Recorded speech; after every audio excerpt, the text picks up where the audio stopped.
Boa tarde, pessoal. Em primeiro lugar, agradecer o convite para a gente estar aqui na FLISM.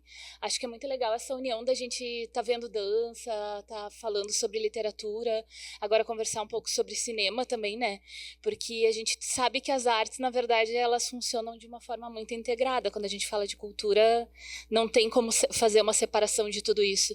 E quando a gente fala um pouco a respeito dessa questão do cinema em Santa Maria também, a gente não tem como separar as coisas, assim, porque o nosso cinema ele começa com uma relação muito profunda assim das pessoas com essa vontade de ter espaços de cultura, de discutirem junto. Acho que o nosso cinema ele começa muito sendo produzido nesses grupos de encontro, como hoje são os cineclubes, e que na época a gente tinha ali, se a gente falar lá dos anos 70, o grupo de cinema ali no espaço onde hoje é o Teatro 13 de Maio, mas que na época funcionava como um espaço de exibição também de filmes e de encontro dessa juventude dos anos 70, né? Desse pessoal dos anos 70. Mas acho que não tem muito como a gente separar. Mas antes de começar a debater, acho que eu vou agradecer o convite e vou deixar a Nelly e o Gilvan falar um pouquinho também, dar um oi também para vocês. Senão eu começo a papear sobre cinema e não paro mais, né? Então tá, boa tarde a todas e todos. É muito estranho, porque a gente, com essa luz na cara, a gente não enxerga ninguém, a gente parece que está no interrogatório, né? Uhum. Então... Parece que a gente está sendo filmado agora. Mas agradecer Gerson, que nos convidou, né? E falar sobre cinema em Santa Maria, sobre a história do cinema em Santa Maria, falar de uma longa trajetória, né? Ou seja, pode parecer incrível para alguns, mas Santa Maria tem uma história de produção de cinema, mas sobretudo também de espaços de exibição de cinema na cidade. Então, nessa hora que a gente tem que falar, a gente vai fazer um recorte sobre isso, tentando recuperar alguns pontos até chegar na produção contemporânea, né? Santa Maria nunca deixou de produzir. Se a gente pensar, depois a gente vai ver aqui alguns trailers, algumas passagens, né? Vamos pegar o ano de 1895, que é todo... contraditório o ano, porque o cinema existia antes disso, houve exibições públicas pagas que deram certo, antes dos irmãos Lumière fazer aquela exibição. Mas é o nosso marco dos 130 anos. Ele que ganhou fama, ele que soube usar as redes sociais da época e vender bem a sua produção. Então vamos pegar, 3 anos depois a gente tem a primeira filmagem no Brasil. Tanto é que a Ancine considera como o dia do cinema brasileiro, 19 de junho. Em 1898, Afonso Segredo chega em Copacabana e filma. A gente não tem registro disso. A grande maioria dos filmes se perderam, porque eles são muito sensíveis, eles não tinham o devido cuidado, e a história do cinema ela é muito frágil na datação, porque a gente tem registros em jornais, folhetos, mas o filme em si se perdeu. Se perdeu, não é? No mesmo ano, em novembro, então 19 de junho, a primeira filmagem, nós temos a primeira exibição. Mas o que é considerado o Dia do Cinema Brasileiro é a primeira filmagem, né? Isso explica um pouco de como a estrutura do cinema se estruturou no Brasil e em Santa Maria. Nunca se deixou de produzir, né? A questão nunca foi produzir. O grande gargalo do cinema brasileiro até hoje ainda é a distribuição dos filmes. É como esses filmes chegam, né? Como a população acessa esse produto cultural. Então, nosso papo hoje vai ser essas pinceladas assim, e já defendendo que Santa Maria é o berço do cinema brasileiro, cara. E isso não é defesa, nossa terra, somos melhores. É que os registros mais antigos preservados têm vínculo com a cidade. E a gente vai ver a inauguração da catedral e a saída do trem, que explica um pouco de como essa cidade lida com cultura também, né? Se o início do cinema dos Lumière é a chegada do trem, lá a filmagem, em Santa Maria, nosso primeiro filme é a saída do trem. Fica... né? Exato. E é de 1909, do Eduardo Hirtz. Esse é o registro mais antigo preservado que o Glênio Povas encontrou nos arquivos da Leopold Som. E a primeira exibição, o primeiro filme de ficção, digamos assim, exibido, que nós temos o filme ainda, que é Os Óculos do Vovô, filmado em Pelotas, a primeira exibição dele é em Santa Maria. Então a gente parte do princípio que Santa Maria é a terra do cinema brasileiro, porque os registros estão aqui. Isso não quer dizer que seja o primeiro, é o que a gente tem conservado. né? E a duras penas, né, Marilis? Né, Nelly, porque a conservação dos filmes em película exige muito investimento, exige muito preparo técnico, e durante muitos anos, e principalmente de 2018 a 2022, a Cinemateca Brasileira entrou no processo de decadência e abandono, né? Então se perdeu muita coisa, e são irrecuperáveis, né? A gente fala que depois da produção de cinema local, a digitalização no Santa Maria é de 2000 para cá. A gente começa a produzir cinema digital há 25 anos só. Antes disso, são tudo em películas. Acho que esse caso, até cortando um pouquinho antes da Nelly falar, só para complementar ali, essa questão do próprio filme ali do Hirtz, ele também constrói um pouco da história do nosso cinema pelo fato da gente demorar tanto tempo para ter acesso público ao filme, que é um dos nossos grandes problemas também, né? O acesso a esses materiais. A gente só vai ter acesso através da Cinemateca Público para a gente copiar, manipular, poder olhar quantas vezes quiser esse material. Foi no ano passado, né? Bom, eu vou fazer um parênteses já na conversa deles, né? Boa tarde para todo mundo, é muito bom estar aqui, obrigada pelo convite. E vejo alguns rostos familiares que trabalham com cinema e audiovisual aqui na cidade, enfim, como queiram chamar, porque também há discussões teóricas, né, a respeito de cinema e audiovisual, bem com bastante fricção, assim, vamos dizer.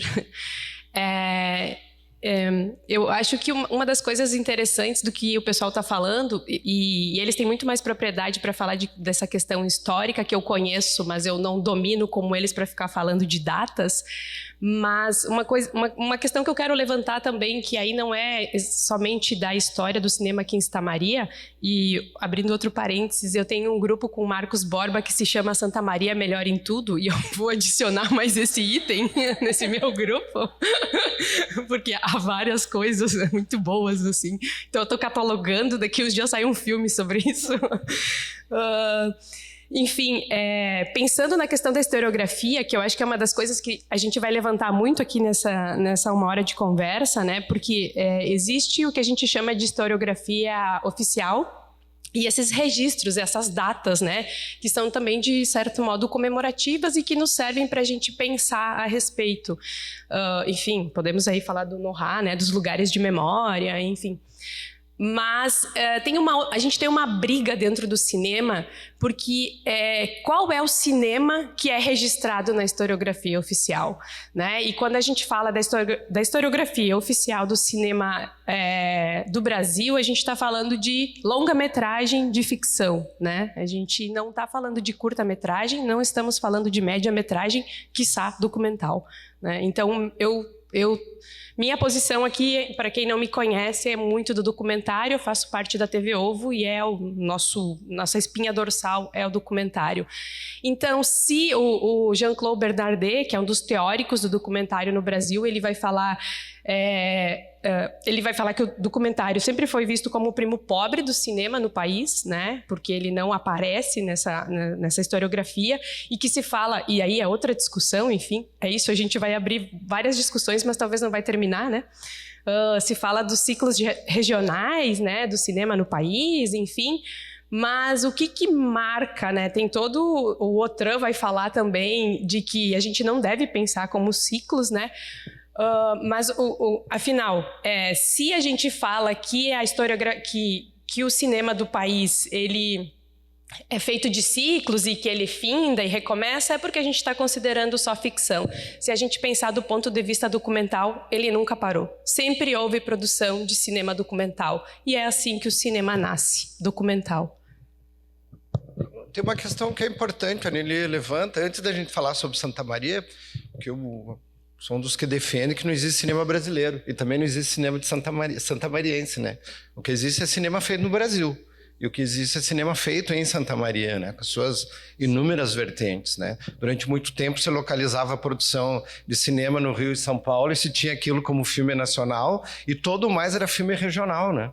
Então os caras um filme um filme de Pernambuco, que é um grande polo de produção de cinema e audiovisual, eram filmes regionais. Filmes gaúchos e mineiros né, do norte do Brasil eram filmes regionais. Mas o cinema feito em São Paulo e no Rio era considerado cinema nacional, né? Então, uma das grandes lutas é quebrar esses estereótipos construídos, né? E outra, de que o cinema, ele, num determinado momento, ele para a produção. Então, nunca parou. Nunca, em nenhum momento, assim, desde as primeiras capturas de imagem até hoje, nunca parou, né? Talvez a gente tenha crise nas políticas de financiamento, crise dos cinemas de calçada que fecham a partir dos anos 80, em nome da especulação imobiliária e criação de prédios de extremo mau gosto e de nomes muito bregas na cidade, né? Ou da mercantilização da fé, porque vender a salvação dá grana e dá muita grana. Os cinemas foram fechando e hoje cinema de calçadas são raros no Brasil, no Rio Grande do Sul, e em Santa Maria não há nenhum. Não é? Então dá para explicar os processos de distribuição, da investimento em produção, da própria formação técnica, né? Escolas de cinema, tudo isso a gente pode estabelecer momentos de crises, de fluxo maior ou menor, mas a produção em si, dos vários tipos de filmes, ela nunca cessou. E se a gente fizer... Agora a gente até convidei a Marilis para a gente conseguir num projeto que é catalogar os filmes produzidos em Santa Maria. Nós vamos nos dar conta que a grande vocação de Santa Maria é para o curta-metragem e para uma grande vertente para o documentário, não é? Ou seja, isso nunca cessou, por várias formas. Tu tem períodos que a gente não consegue acessar por falta de documentação mesmo, que se perdeu. A Marilis pode falar sobre isso, né? Se perdeu, se jogou fora, não se valorizava, não se considerava isso algo importante, a memória sempre foi algo um tanto quanto descartável, então se perdeu muita coisa. Mas nós temos, dos anos 70 para cá, principalmente com a geração do Super 8, Luiz Carlos Grassi, Sérgio Assis Brasil, essa galera toda nunca se deixou de produzir, nunca, em nenhum momento. Assim. Foi mudando tecnologia, mas nunca se deixou de produzir, realmente. E é muito caro, tanto na historiografia do cinema feito no Brasil, quanto no Rio Grande do Sul, quanto em Santa Maria, cinema é coisa de homem branco, classe média alta, cara. Sabe? Cinema não é coisa de pobre, preto, periférico e mulher. O primeiro filme dirigido no Brasil por uma mulher, a Cléudia Verberana, é de 1931, O Mistério do Dominó Preto. E o primeiro filme dirigido por uma mulher negra, longa, de ficção, é de 1984. Sabe? Então é um tipo de produção cultural que é muito elitizado. Se né? a gente for pensar em Santa Maria, a gente vai ter um filme dirigido por mulher só em 1962, 63, ali, que é a Ana Primavera, que vai concluir lá em 68, e que é uma austríaca, né? E nós vamos ter depois, né, Nelly, me ajuda aí, agora a gente pode... Vamos pensar em longas de ficção aqui na cidade ou longas documental, tô com uma abajur entre nós, né? Agora você vê. Esses porta-copos de crochê lembram a minha mãe. Bonito. Desculpa a digressão. Mas médias ou longas de ficção, o documental, nós temos o da Luciane. Tem da Carol Berger. Da Carol Berger. Agora, depois a Nelly vai falar sobre o filme que ela está finalizando. A Kita fez ficção, né? Sim, mas não chegou a ser longa, né? Então, para vocês verem que é uma lacuna, assim, o que vai facilitar muito a produção, e aí a gente explode os dados de números de filmes finalizados e exibidos publicamente em Santa Maria, é a digitalização pós-anos 2000. Né? Porque tem o Super 8 mesmo que é tido, né, com essa turma de Porto Alegre, que depois vai formar a Casa de Cinema, que dirige os Verdes Anos, Carlos Gervásio, Giba Assis Brasil, Jorge Furtado, Ana Luísa Azevedo. Uma coisa que todo mundo tinha uma Super 8, que era uma câmera que simula, é quase um secador de cabelo, né? Para quem não tem ideia, o negócio é quase uma pistola, assim. Os caras falam, mas isso barateou muitos custos. Mas, cara, nenhum desses era pobre, né? Nenhum desses pegava ônibus, nenhum desses almoçava na RU. A própria comparação que se faz ali, quando a gente fala do Glauber Rocha, que ele diz, para fazer cinema é só ter a câmera na mão e uma ideia na cabeça, né? Mas para estar com a câmera na mão ali custava, ele vendeu o carro para comprar a câmera, né? Vendeu o Fusca que ele tinha, então era barato, era 16 ainda, não era Super 8, mas era barato, mas qual é o barato, né? Quem é que dá para vender o carro aqui para fazer cinema. Walter Salles não nos deixa mentir, né, cara? Então não tem um meme que... A vida presta, mas custa caro também, né? Metade do Brasil deve ao Salles, ao que ele fez pelo cinema, e outra metade deve ao banco da família, né? Então não é barato. Então é uma arte caríssima, assim, né? Então quando a digitalização, a partir dos 2000, a ideia de que há uma máquina que vai barateando o custo, explode a produção. E aí a gente não tem ainda dados, é uma pesquisa a ser feita, do número de filmes finalizados com exibição pública em Santa Maria. A gente não tem esse dado ainda. Mas é muita coisa, porque explode os cursos também, né, que vão formar novas turmas, e também cursos ligados à comunicação que produzem filmes, cursos ligados ao design que produzem filmes. Essa data dos anos 2000, ali, ela, só para a gente estabelecer, ela é importante, porque começa o curso de extensão em cinema digital ali na comunicação, e com o curso também começa muita gente a produzir, começa a se formar equipe, porque às vezes... E aí, acho que na verdade quando a gente vai pensar assim, não existe um cinema santamariense, mas existe um fio que vai tecendo as coisas, porque as pessoas se reúnem, a gente vai ver uma geração lá nos anos 70 que quer fazer muito cinema, que então reúne grupo de amigos para filmar, para fazer as coisas junto. Uma hora um é ator, outra hora outro é diretor, outra hora outro é cinegrafista, o que não muda muito dos nossos dias atuais, se a gente vê, porque tem uma profissionalização, mas, né, a gente está dentro das equipes também tentando se ajudar, tentando fazer as coisas junto. Enfim, era um grupo de amigos que queria fazer isso, e dentro desse grupo tem o Sérgio ali, que lá nos anos 2000 vai ajudar a criar lá dentro do curso de comunicação o curso de cinema, de extensão em cinema digital, e tinha um propósito para isso. Ele estava filmando Manhã Transfigurada, o Rondon de Castro também estava fazendo curtas. É o Sérgio de Assis Brasil, isso, obrigada, Nelly. O Sérgio de Assis Brasil fazendo Manhã Transfigurada, ele precisava de pessoas qualificadas para as equipes também. Então, ao mesmo tempo que existia o interesse das pessoas em aprender, existia o interesse do Sérgio de Assis Brasil, do Rondon de Castro, da Kita Toneto, que estavam começando as suas primeiras produções, em ter equipes para isso. Então, surge o curso e realmente começa a bombar mais produções. Depois a gente vai ter o FN, a gente vai ter o próprio curso de jornalismo, também fazendo produções, mas eu acho que e agora o novo curso de extensão em cinema digital, eu ia dizer em cinema digital, o novo curso de extensão em cinema mas eu acho que é legal estabelecer esse marco, porque ali a gente começa a ter mais produções de fato, assim. Não que não tenha se produzido muito antes também, né? O Cineclube da Boca, todas as quartas e 9 horas, prédio 67, ele só exibe produções locais. E teve um tempo atrás alguém que disse, mas na hora que sobem os créditos são sempre os mesmos, né? O cara só muda, um é diretor, depois ele é diretor de arte, depois ele faz... Quando ele não é o diretor de arte, ou câmera, ou... Porque tem vamos lá, né? Santa Maria tem 300 mil habitantes, mas a gente ainda é uma cidade muito central, né? A gente, tirando a TV OVE, que surge lá na Zona Oeste, né? Oficina de Vida da Zona Oeste. Segundo Marcos Borba, surge na vila mais doce da cidade, né? A Vila Caramelo.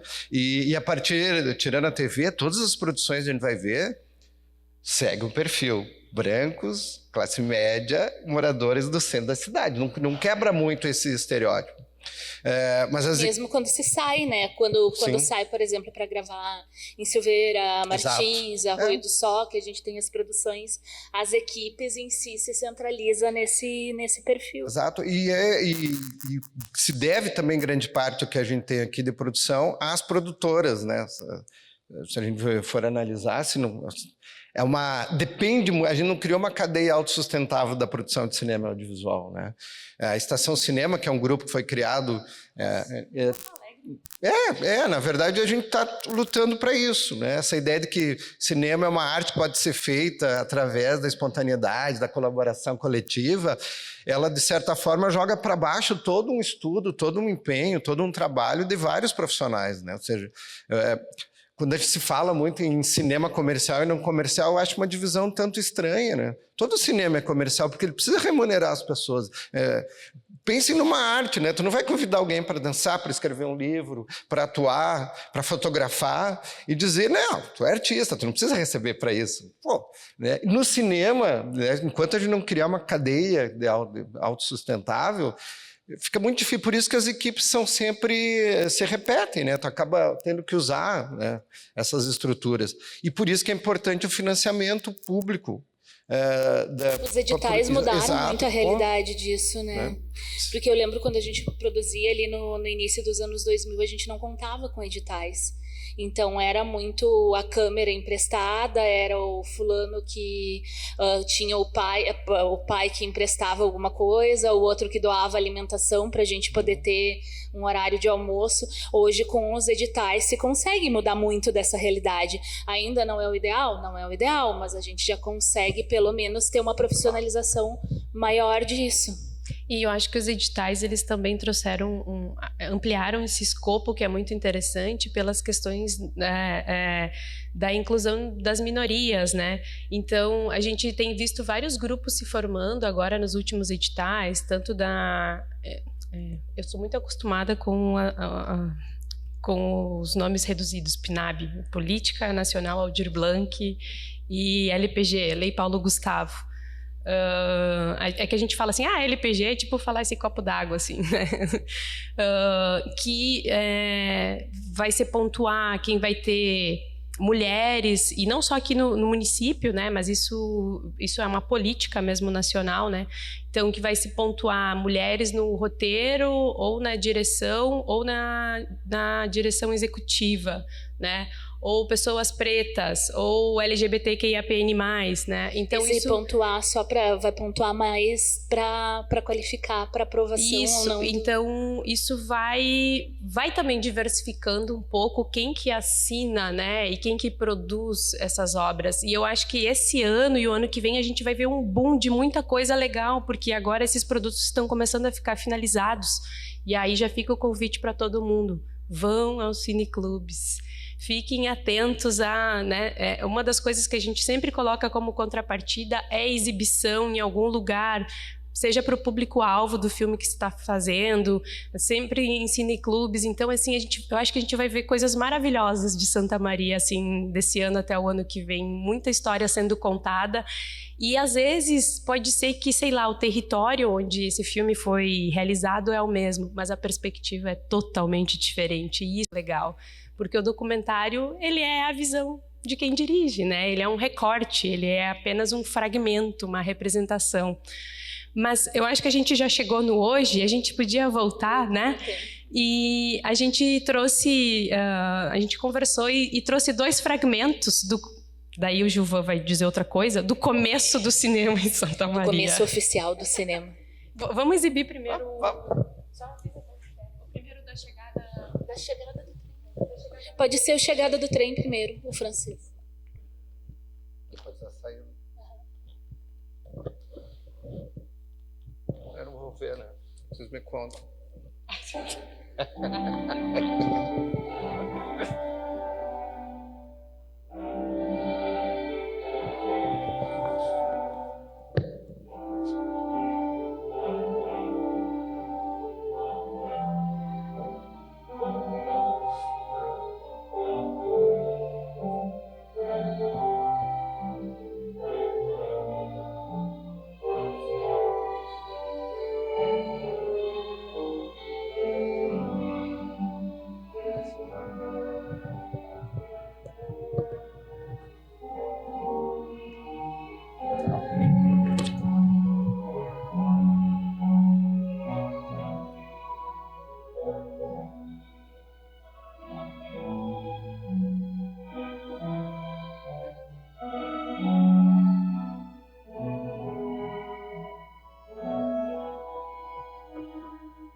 É bom lembrar que originalmente não tinha essa trilha, né? O filme muda. E é por isso que a gente fala que o cinema nasce documental, né? Porque é um registro do cotidiano. E eu gosto muito, eu não sei, talvez quem é do audiovisual aqui conheça o No Estranho Planeta dos Seres Audiovisuais, que é uma série audiovisual do Canal Futura de 2008, sempre muito atual. Eu adoro, eu tenho vários memes dela. E eu adoro um trecho que eles explicam, assim, eles dão a dimensão do que era a exibição do filme, né? Porque, imagina, vocês têm que fazer uma digressão, assim, né? Se voltar lá para 1895, 6? 5. E imaginar que vocês vão pela primeira vez ver uma imagem em movimento, né? Isso é assustador, assim, e grande, uma tela né? grande, né? Então, dizem que é uma lenda, mas se é uma lenda eu acho ótimo, adoro lendas. Que quem estava assistindo saiu correndo, né? E aí nessa série eles falam, isso que o trem nem fazia tchutchu.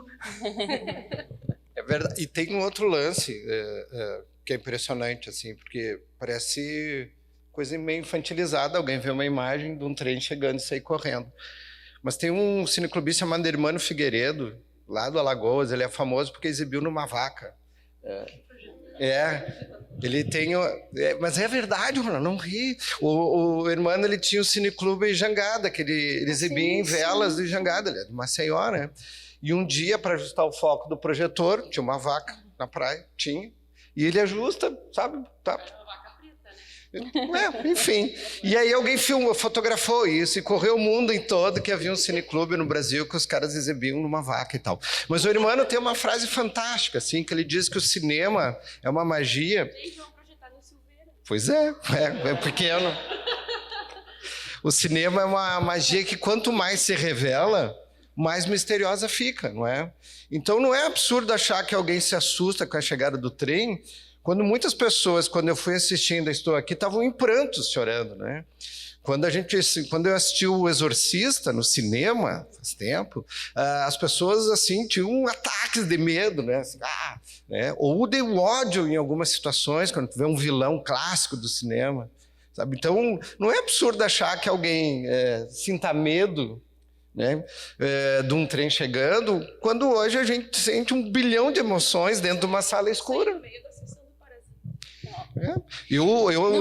Para a gente contextualizar, né, que a gente está falando de 1895, os irmãos Lumière exibindo pela primeira vez, oficialmente, dizem, fazendo publicamente uma exibição de cinema. Então a gente tem todo esse contexto do desconhecimento. E se a gente trouxer, agora na sequência a gente vai passar um trecho aqui de Santa Maria, que é o nosso trecho querido mais preservado, né, mais antigo preservado, mas depois, quando a gente vem pros anos 30, a gente tem o Selma Brightman, que era um imigrante ucraniano que morou aqui em Santa Maria, produziu, fez toda um circuito exibidor, vamos dizer assim, porque ele filmava, ele editava, e editar a gente não está falando de ilha digital, a gente está falando de corte na mão, né, de película sendo cortada e editada, e ele exibia no estúdio, na frente do estúdio fotográfico dele, que era a Casa Aurora, ali onde hoje é o Calçadão. Então, a gente fala também assim, de pessoas que naquela época... Onde hoje também, é o Mercado da Índia? Onde hoje é o Mercado Índia, no Calçadão ali. Então, a gente pensa assim, se a gente está falando lá atrás, assim, de pessoas que se viam na tela pela primeira vez, quando a gente fala de cinema em Santa Maria, aqui, muito possivelmente, para muitas pessoas também foi o seu primeiro contato com o cinema, com a imagem em movimento, com se ver, às vezes, numa tela, quando isso era projetado. Essa é a tese da Marilice e ela dá um nome para isso, que é o cinema de vitrinismo. Isso, é o cinema de vitrine. Vitrinismo. O cinema de cavação também, tem. O cinema de cavação, quando a gente fala nele, na verdade, o que a gente vai ver agora está dentro desse contexto. Porque quando a gente vê agora o que foi feito em Santa Maria, em 1909, daí a gente falou ali 1895, o início oficial do cinema. Quando vocês ouvirem esse ano falar dos 130 anos de comemoração do início de cinema, é disso que a gente está falando, dessas primeiras exibições públicas dos irmãos Lumière. Mas a gente tem dentro do cinema de cavação, que eram realizadores que saíam gravando de cidade em cidade, o que eram fatos, vamos chamar de fatos pitorescos daquela época. A missa, o casamento de uma grande figura pública, uma inauguração de uma rua, desfile militar, que era um dos temas preferidos dessa época, chegada e saída de trem. E aí a gente vai ter aqui em Santa Maria alguém que passa por aqui, que é o Eduardo Hirtz, e ele faz as cenas da nossa catedral sendo inaugurada em 1909, e também aí a gente tem a chegada do trem aí, que era a nossa brincadeira. A gente em Santa Maria vai ter a saída do trem da estação, que é o que a gente pode assistir, né, agora. É importante dizer por que o trem, se a gente for pesquisar os primeiros filmes de várias cidades do Brasil e do mundo, são filmagens da chegada ou saída de trem. É bom lembrar que no final do século XIX e início do século XX, o trem representa a modernidade, né? O progresso. A estrada de ferro, o trem, a vida se constitui, a vida urbana, a vida conectada com a Europa ou com as cidades desenvolvidas dos Estados Unidos, as cidades desenvolvidas, né? Porque o Oeste é o que o Rio Grande do Sul é agora, né? No período meio terra de homens brancos, machos, racistas e misóginos. Então, o Oeste norte-americano é aquela droga lá de cowboys, de John Wayne. Mas as cidades desenvolvidas, Nova York e tal, desenvolvidas em termos industriais, urbanos, fabris e tal. Especialização. Exato. Toda ela se forma em torno das estações de trem e do trem. Tanto é que Santa Maria não é diferente, ou seja, a cidade se constrói, as elites da cidade moram na Avenida Rio Branco, e elas abandonam a Avenida Rio Branco quando a estação de trem entra em decadência. Toda a aviação férrea no Brasil entra no processo de decadência. E nesse processo também se perde um pouco essa relação que nós temos hoje da modernidade, do avanço, com a estrada de ferro. Então, o cinema e os trens, né, eles representam o que de mais avançado se tem no mundo do consumo, no mundo urbano, no mundo das relações mediadas pelo capital. Então, não é à toa que, para mostrar o desenvolvimento de um local, a saída, a chegada do trem e a vida ali na plataforma é essencial. São as primeiras filmagens que se tem em grande parte dos lugares, né? É ali que a vida social se fazia, ali que chegavam as novidades, ali que a cidade encontrava a sua modernidade, né? Exato, assim, tanto em termos estéticos, a moda, o consumo, a cidade se formava a partir da estação, né? E como isso ao longo do tempo foi se perdendo. Então é bom fazer, porque já se perguntam, né? Por que filmar trem? Por que o trem tem? Todo mundo quer filmar a saída ou a chegada. Era como a Katy Perry fez essa viagem aí para o espaço agora lá para, sabe? Era o último grito de tecnologia possível, sabe? Não, e acho que é importante também colocar onde que isso era exibido. Então era feito essa cavação, que justamente tem esse nome porque eles cavavam, eles iam até os locais, eles eram pagos para isso, né? Quando exibiam de volta, Quando exibiam, né? Mas eles iam até esses locais, faziam. A gente tem, por exemplo, imagem de São Pedro do Sul. Por que tem imagem de São Pedro do Sul? Porque tinha uma inauguração de uma igreja lá, o político pagou, eles iam até lá e registravam essas imagens. Onde é que elas eram exibidas? Quando eram exibidas? Geralmente em cinejornais, que vamos comparar bem mal, era o noticiário de hoje, exibido, Jornal do Almoço deles. exibido dentro da sala de cinema antes da apresentação do filme que as pessoas tinham ido assistir. O Cioma Breitman, quando ele faz nos anos 30 aqui em Santa Maria, ele chama de Cinejornal Aurora, justamente para chamar a atenção como se fosse das pessoas, como se fosse esse mesmo movimento que era exibido dentro das salas do cinema. Mas quando a gente vê lá dentro é o quê? É um cinejornal comercial, que muitas daquelas matérias foram vendidas para políticos, para grandes figurões da época, ou comprados pelas grandes companhias que mandavam esses cinegrafistas fazerem essas imagens para compor esses cinejornais e serem exibidos. Então, o que estava lá dentro do cinejornal era esse material editado, escolhido, né? Esses fatos do cotidiano das cidades. O Cioma faz essas gravações dos anos 30? Anos 30, ele grava aqui 30, 31 e 32. Depois a gente tem uma lacuna até a vinda dos Abas Largas, não é? Que é 51. Que até hoje eu procuro Edmundo Cardoso naquele filme, lá naqueles trechos, e não encontro. Mas deve estar lá. Tá lá, nossa, é fácil de ver ele. Tá. Enfim, mas As Abas Largas é uma produção de fora que vem aqui, não é propriamente um filme de Santa Maria. Depois a gente tem, aí vem outro dado para comprovar que Santa Maria é o berço do cinema brasileiro, que é o primeiro filme de educação ambiental do mundo. Feito aqui. Primeiro que trata da questão do tema da agroecologia, Juntando animação e em animação, inclusive isso tá registrado num livro do Éder, da época, que é o filme da Ana Primavera, que é A Vida do Solo. Eles fizeram uma animação que, se tu vais pensar assim, hoje em dia... Nossa, eles fizeram isso nos anos 60, dentro da universidade, então, né, com material bastante assim, fizeram algo bem pioneiro, exibindo para as turmas, querendo defender essa questão de que existe, hoje é algo que a gente sabe, mas que existia vida no solo. Eu lembro de conversar com a Primavera quando estava fazendo a pesquisa, e ela dizia assim, eu não sei como as pessoas não entendiam que tinha vida no solo. Eu falava e eles me olhavam. Porque as queimadas eram muito comuns, né? Isso. Eram. E depois a gente tem um outro salto, que é a turma do Super 8, ali nos anos 70, que produz muita coisa. E aí a gente tem surge a figura do Sérgio Assis Brasil, que é essencial para contar essa história. Ele trabalhava aqui na universidade, ele fazia muito trabalho para televisão. Os primeiros videoclipes, né? Porque essa geração mais nova não sabe que a música dependia muito da imagem para ser consumida, né? E tinha muitos videoclipes, né? E o Sérgio produzia isso. Se não me engano, o primeiro beijo entre duas mulheres era um clipe do Sérgio. Do Sérgio, sim. Isso, eu ouvi essa história hoje. A gente está gravando uma série chamada Rock do Cassete, e antes de vir para cá eu estava na casa do Pila. Para quem, né, conhece um pouco da história aqui do Rock de Santa Maria. E o Pila ressalta muito, e hoje de manhã eu estava na casa do Hitzel, do Rafael Hitzel, que compôs Saudade. Para quem não conhece, por favor, Google depois e escutem, é da banda Fuga, isso.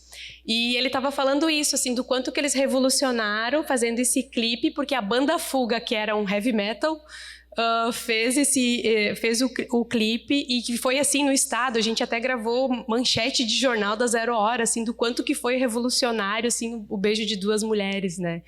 Que foi o primeiro videoclipe com uma cena, assim, tudo ideias do Sérgio Assis Brasil. Não, e até para dizer, dentro do contexto que vocês estavam falando antes, assim, de que aqui se formou muita questão do curta-metragem, a gente tem, também de como o cinema às vezes não é visto como cinema, né? O que a gente tem em Santa Maria? A gente tem uma questão desde o princípio dos filmes feitos aqui, de eles serem filmes considerados muitas vezes amadores. E aí a gente precisa discutir o que é amador e o que não é amador. Do francês de amar. Eu defendo a ideia como muitos... Exatamente. Eu defendo a ideia do amador no conceito de amor mesmo. Algo feito com amor, porque é feito quando, na hora vaga, não é a profissão principal da maioria das pessoas que se envolve com isso. Não lembro o primeiro nome do autor que fala disso, né? Não sei o que, que fala do amateur. Do amateur.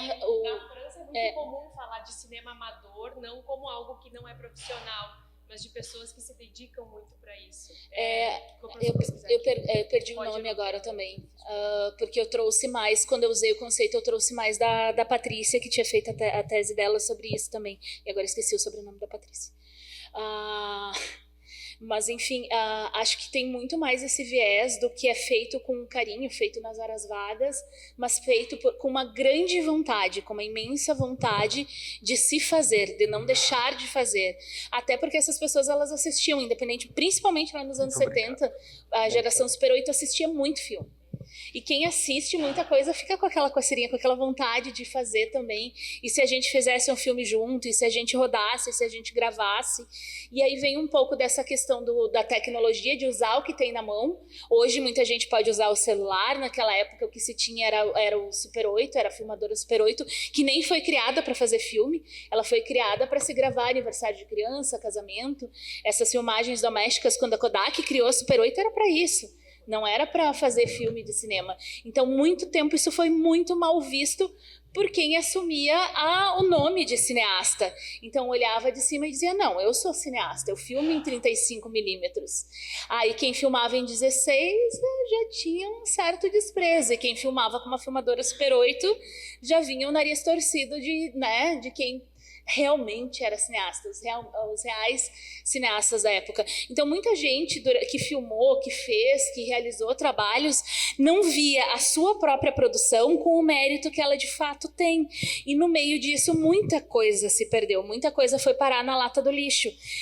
Se a gente falar de Brasil, tem muita coisa que foi queimada, tem muito filme que virou, muito 16mm, que virou vassoura, porque eles pegavam os rolos de 16mm e picavam para fazer vassoura durante a ditadura, por causa que dos filmes que eram proibidos. Em São Paulo tinha vala onde esses filmes eram queimados. Então pensa quanta coisa a gente fala de uma historiografia do cinema brasileiro, mas como é que a gente nunca vai chegar numa visão completa disso, porque tem muita coisa que se perdeu, e muita coisa boa, porque o Cabra Marcado para Morrer, por exemplo, por muito pouco não se perdeu junto com todos esses filmes, assim, que ele começa a ser gravado nessa época, né, ser registrado, do Eduardo Coutinho. Tem um outro dado, a Lili falou, assistam filmes, vão a cineclubes e tal.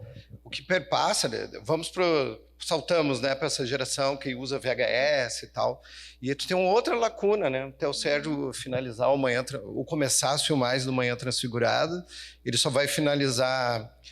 O filme é lançado em 2009, ele já faleceu. No cinema daí, né? Mas o grande... E sempre se produzindo ali, essa turma que fez o curso de produção em cinema digital, mas o grande gargalo ainda era onde exibir. Até hoje, né? Onde se exibe esses filmes, né? O circuito comercial que eu digo, esse grande, de grandes distribuidoras, não dá conta disso, né? Não há mais cinemas, assim, em cidades pequenas. Mostras e festivais são sazonais, acontece uma vez ao ano. Então, é uma janela muito ingrata. Então, às vezes, tem todo um esforço. Se não são os ciclos de cineclubes, por exemplo, a janela, a vida de um filme produzido é muito, muito, muito curta, né? Então, tu tem todo o envolvimento aí, leva 1 ano, 2, às vezes, para finalizar um filme. Ele é exibido durante 1 mês e meio, 2, faz o circuito de festivais. E depois, se não há um espaço de exibição, como a ideia que a gente tem de fazer, movimentar a Filmoteca da Universidade Federal de Santa Maria, se tudo der certo, a gente vai conseguir, inclusive distribuindo filmes, né? O Bocaflix, que tem a ver com o Cineclube da Boca. Então, criar uma grande distribuidora de filmes locais, né? Para usos não comerciais. Esses filmes, eles acabam indo, infelizmente, se perdendo, não se perdendo o arquivo, às vezes até isso, né? Mas se perdendo... porque o YouTube está lá no YouTube não quer dizer absolutamente nada, né? Se tu não tiver uma orientação para seguir ou para buscar, a informação por si só ela não ajuda muito, né? Assim, tá lá, mas não quer, se tu não tiver uma orientação para ir saber, tu não vai buscar. Então, tentar superar essas lacunas ainda é uma grande luta da produção de cinema e audiovisual da cidade, né? E da pesquisa também, na verdade, se a gente for pensar. Eu vou dizer uma data, assim, vai parecer distante, porque a gente está em 2025, mas vamos pensar 2012. Eu estava fazendo a pesquisa lá na UFN para fazer monografia da especialização. E se falava muito do cinema de Santa Maria, foi uma coisa que mexeu comigo. E foi ali que eu comecei as pesquisas. Por quê? A gente falava, foram realizados filmes em Santa Maria. Tá, mas onde é que eu leio sobre isso? Onde é que a gente pesquisa sobre isso? Onde é que a gente assiste esses filmes? Eles estão onde? Eu quero ver, sabe? Porque te dava curiosidade, até porque, na verdade, um dos meus grandes mobilizadores ali para querer pesquisar sobre isso foi o Luiz Carlos Grassi, que participa de todo esse movimento superoitista e que produz até hoje. Só que o Grassi falava assim, o Inimigo era fantástico porque a gente ia e gravava e a gente passava por aqui, passava por lá.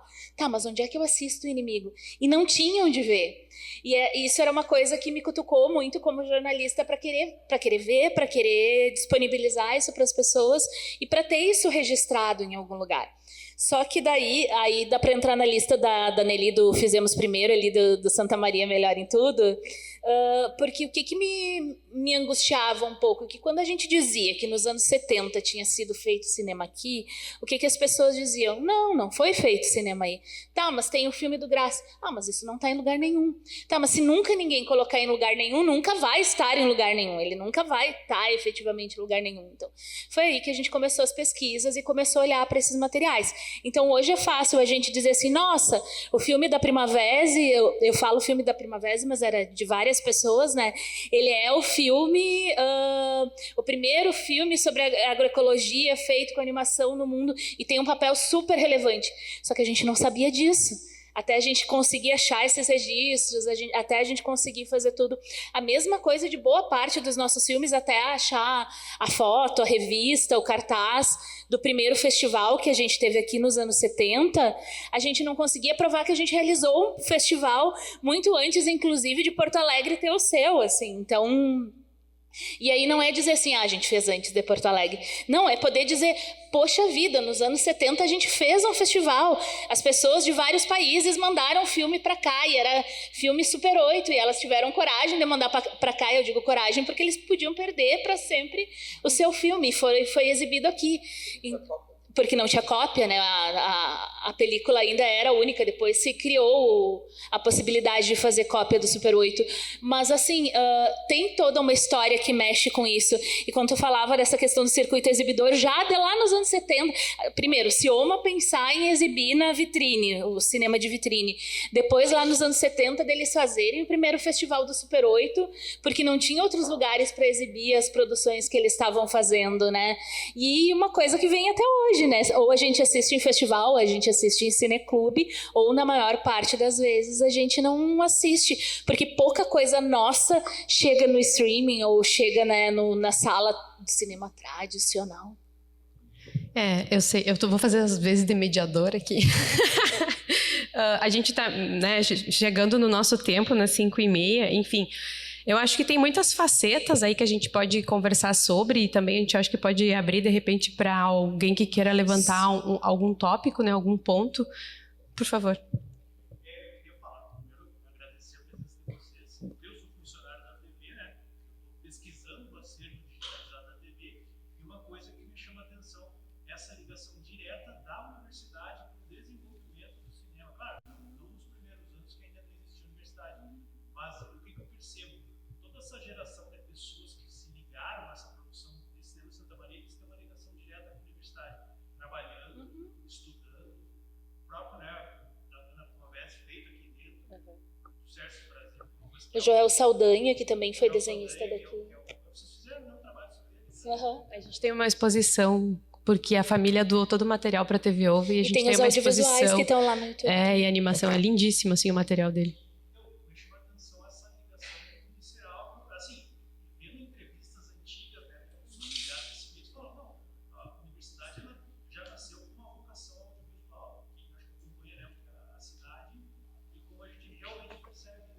A universidade teve o primeiro circuito de televisão da América Latina para exibição de cirurgias. Eles faziam um circuito em 16mm interno da universidade, para que nem todos os alunos precisassem estar dentro da sala da cirurgia. Então, isso era exibido numa TV, e isso era acompanhado ali, filmado em 16. É ótimo. E tem isso ainda. É maravilhoso isso. Imagina, alguém aberto. Assim, a questão antiga, né? A universidade está caindo em madura, a chance de criar um curso, né? Sim. Mas isso a gente vem tentando desde 2015, 14, e antes, já, na comunicação também. A assimetria surge dentro desse movimento da criação do curso, mas é que aí o buraco é bem embaixo. Praticamente quase toda a carreira. E aí é que nasce, né? Assim, é o que dá muito impulso para o curso de extensão agora, né, Gil? E que bom que ele foi retomado, por sinal, fico feliz. Todos os professores, para quem não sabe, é um curso de produção em cinema e audiovisual de extensão. Tá indo para a terceira turma, a Nelly é professora, inclusive, o Marcos, né? A Marilise colabora com o nosso curso sempre. O Marcos está ali também, agora é professor. Está na terceira turma. Todos os professores do curso, sem exceção, são egressos da universidade. Isso a gente pega, eu vou usar aqui, isso eu estou supondo que a gente está mexendo com esses dados, que todos os realizadores da cidade que tiveram mais de um filme produzido, tiveram passagem pela universidade. Até onde eu... passaram, mas não quer dizer, eu vou defender a TV. Não quer dizer que sejam feitos aqui, né? Não, mas a universidade ela está na base. Por quê, né? Primeiro que a gente não tem cursos específicos de cinema na graduação aqui. Não tem. Apesar da universidade ser umbilicalmente ligada com a produção de cinema e audiovisual.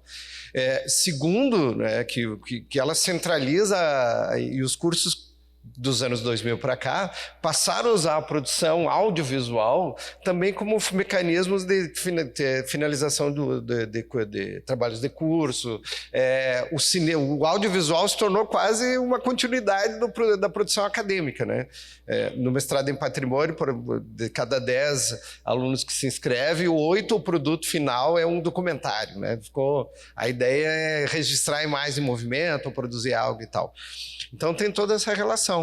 É muito difícil pensar o cinema, a produção de cinema, sem essa... O Sérgio Assis Brasil não teria finalizado O Manhã Transfigurada, que é o primeiro filme de ficção em longa-metragem da cidade, sem a estrutura da universidade. Sem estrutura. É pouco provável que ele conseguisse, no final dos anos 90, início dos 2000, toda a estrutura para fazer um filme de longa-metragem, né? E mesmo assim, foi uma trabalheira. Então, essa relação é muito interessante. O que ainda causa mais, como diriam os amigos juristas, mais espécie, é a universidade nunca ter se voltado para a área do cinema, né? Assim como curso de graduação mesmo. Nunca ter pensado a potencialidade que isso teria, né? A TV Campus também, isso eu lembro, exibia um programa sábados e domingos chamado Cine Clubando, um tempo atrás, muito tempo, que era exibição de filmes locais, né? Depois teve um outro que era, não sei se no sábado à noite, tinha um de cinema também, exibição, né? Mas enfim, o próprio espaço para pesquisa sobre cinema de Santa Maria, dentro da nossa universidade, a gente também teve que cavocar um pouco para fazer esse espaço. Acho que a gente que começou, né? E para se compreender que o cinema também é um universo de comunicação. Eu sempre brinco que a minha tese é a conversa que a gente tinha em bar, eu levei para academia, assim, né? Que era justamente estudar o processo de produção e circulação, não o produto, porque geralmente se estuda o produto, né? Dentro do cinema. Tanto que um dos professores da minha banca era o Carlos Gerbasi e ele me dizia: pô, mas por que tu não estudou esses produtos? Justamente porque eu queria ver da produção como é que chegava lá na distribuição e como é que isso acontecia. E a partir da minha tese eu aprendi um monte de coisa que hoje a gente aplica na TV Ovo. Tem tentado, assim, a passos, né, conforme as nossas pernas, porque, assim, falando da produção atual, o que eu sinto na cidade é que a gente tem alguns campos que a gente tem profissionais, mas a gente tem, assim, uma falta imensa de profissionais em outros campos, né? E aí eu vou falar, por exemplo, produção executiva. Não essa produção executiva que fica ali mais nas planilhas e tal, do projeto, mas, sabe, tipo, dono do filme aqui, ó, bota o filme embaixo do braço e sai vender, né?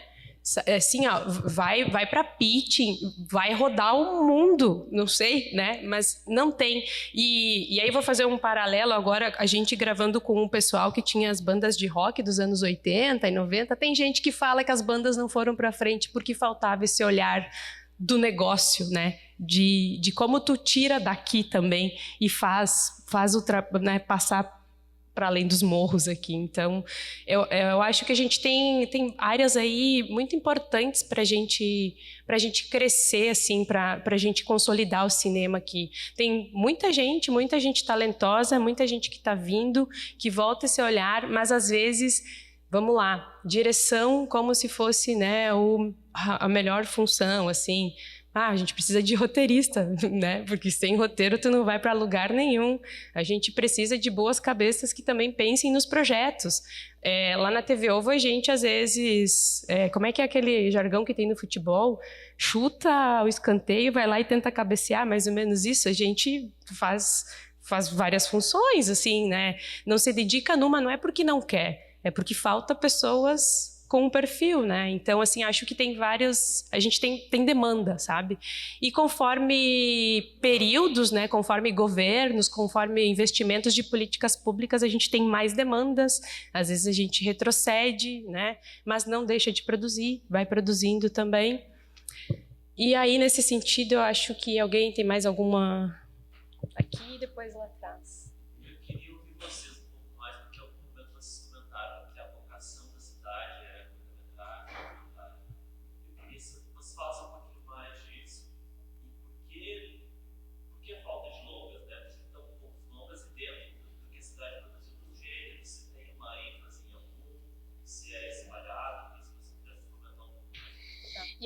Deixa eu só ver mais alguém lá atrás, de repente vai...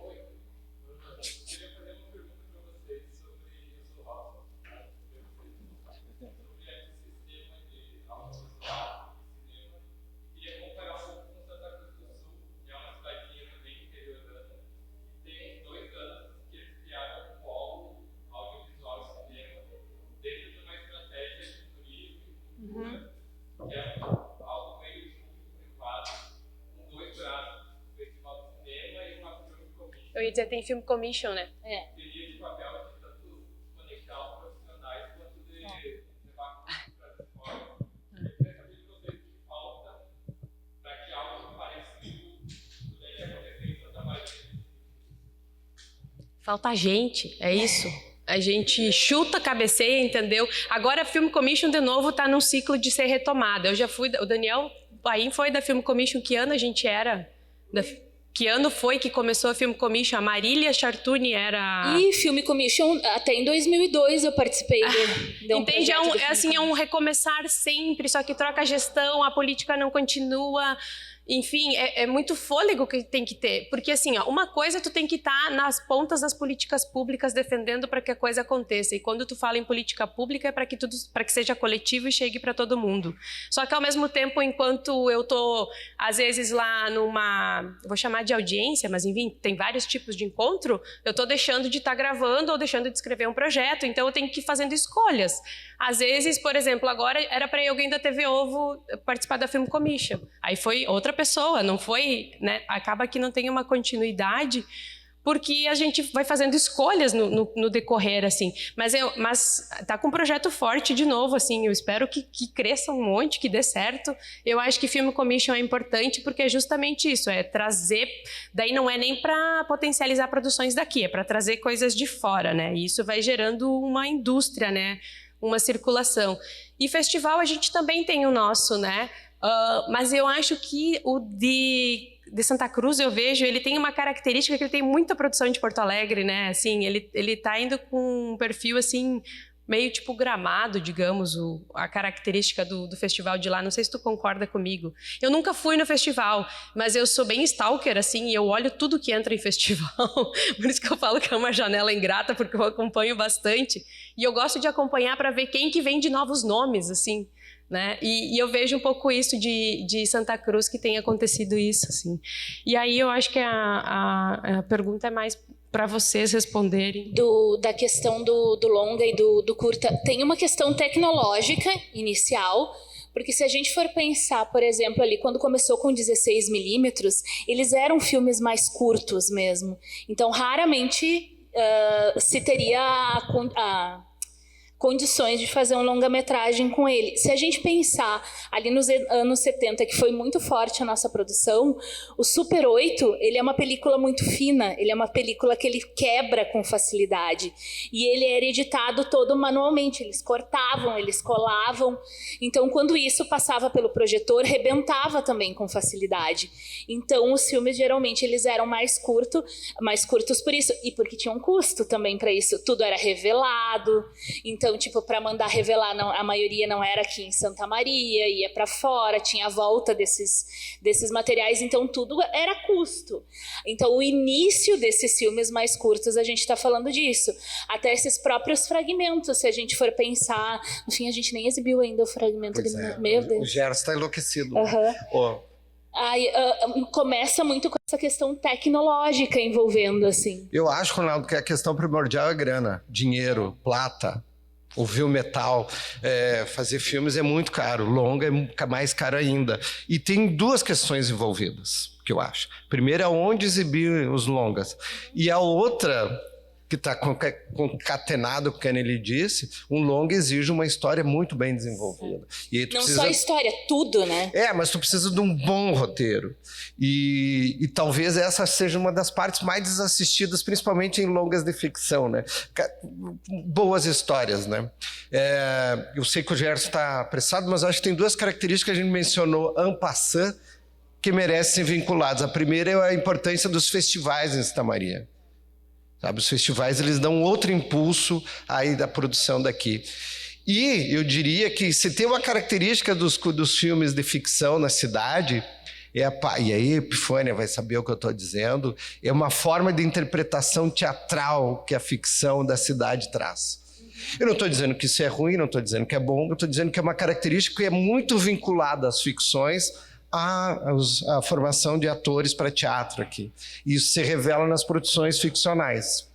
Algo que precisa ser melhor trabalhado e estudado. Mas como a gente está se dedicando a assistir cada vez mais esses filmes, é muito presente essa forma teatral de interpretar. Voz impostada, trejeitos largos e tal, que no vídeo assume uma outra característica muito, às vezes, estranhas. Até caricata, às vezes, né? Mas era isso. Bom, eu vou chamar os filmes, eu acho, né? Isso, pra gente... Isso. Celeste.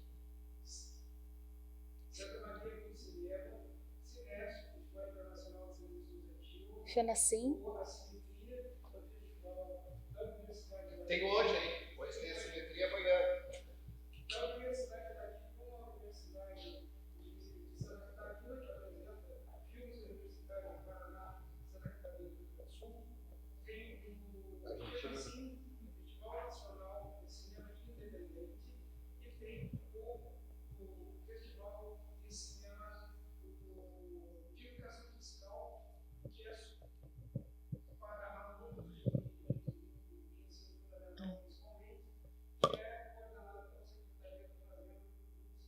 E a gente tem lá na UFN mais uma amostra, mas daí ainda interna, que a gente não teve pernas para ampliar, que é a MIPA.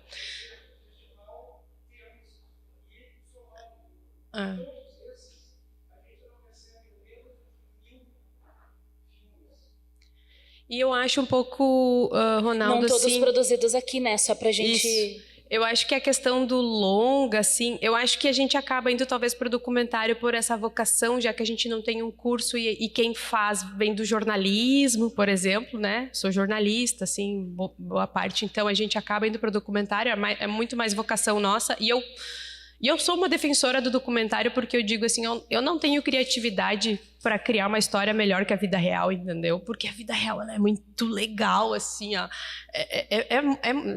Eu nunca vou conseguir criar uma ficção que ultrapasse, entendeu? Então, eu prefiro ficar na vida real, que eu sei lidar melhor com ela do que a ficção. E longa, poxa, eu não sei te dizer. Eu, inclusive, trouxe para exibir agora o trailer do longa-metragem que a gente acabou de finalizar, que ainda não sei quando vamos lançar, porque é essa questão do gargalo da distribuição e a gente está construindo, tanto que a gente contratou uma distribuidora de Porto Alegre para fazer isso para nós, a Ocana Produções, que está indo em festivais por aí com o filme embaixo do braço, porque é isso, né? E outra coisa que eu queria falar, que agora eu me lembrei, que é a distribuição de impacto, que hoje está muito na moda, né?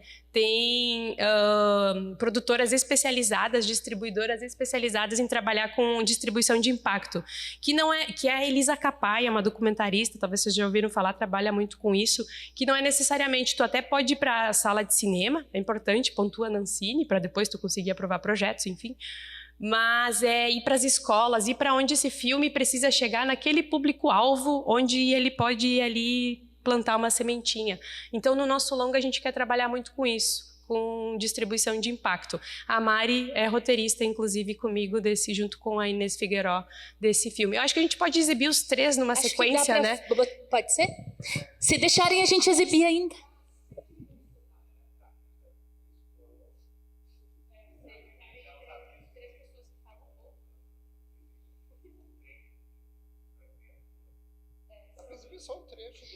Dá para ser só, de repente, só o trecho, como a gente colocou o trecho do trem mesmo, não precisa passar toda a parte inicial, que é da igreja, pulamos para a saída do trem na estação.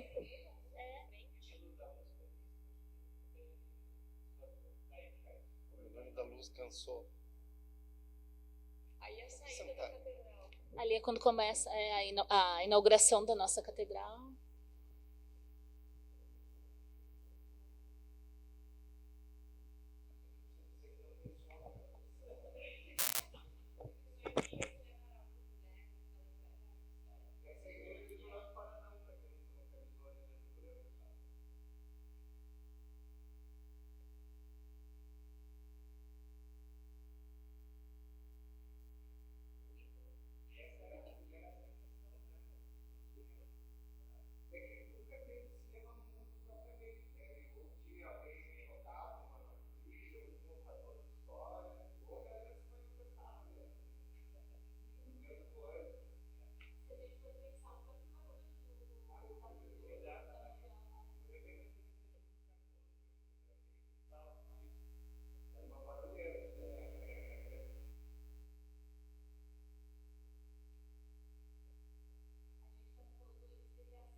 Agradecer demais vocês, tá? Lembrando que está tudo registrado, então pelo menos a gente tem uma documentação já dessa conversa toda aqui. E então agradecer demais. Na verdade, que seja o início de uma parceria, a gente pode tematizar para o futuro outras edições mais específicas, assim, né? As falas. E alguns avisos gerais, depois a Paloma também tem alguns avisos gerais. Um deles é muita gente já está agora nas oficinas, por isso deu um esvaziamento, tem uma oficinas de leitura, agora são diversas, né, que estão acontecendo. Então, de noite às 7 tem a Verônica Stiger, né, aqui mesmo. Às 6h30 começa uma banda de rock aqui, progressivo aqui no hall. Tá? Então, enfim, bastante coisa acontecendo ao mesmo tempo e a Verônica vai dar uns avisinhos aqui. Tá? Obrigado, gente. Oi, tudo bem? Gostaria de agradecer pela tarde de hoje, foi muito